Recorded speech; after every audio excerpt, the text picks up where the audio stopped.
Thank you very much, and I will be brief and pithy.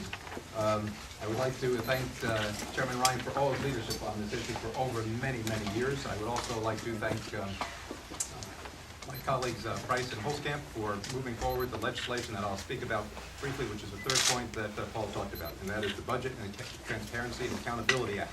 And what this does is, just as the name implies, it brings transparency and accountability to the budget process. It does so in a way that is a common sense point of view. How does it do it? Very briefly, 3 points. With regard to the GSEs, it takes the GSEs and does something we've been trying to do for a long time and puts them on budget.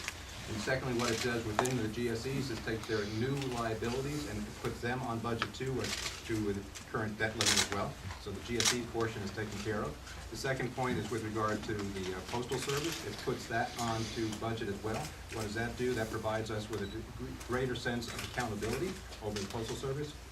And the third point is, gets into the weeds a little bit, and that gets into the accounting rules. But basically what we're trying to do here is make sure that the government properly assesses the risks that they make with regard to credit. Do all these 3 things. What can you do? Well, the best way to deal with a crisis is to avoid that crisis in the first place. You can do that with transparency and accountability, which this act will do. And again, I thank the chairman for his leadership on this and all the other issues as well.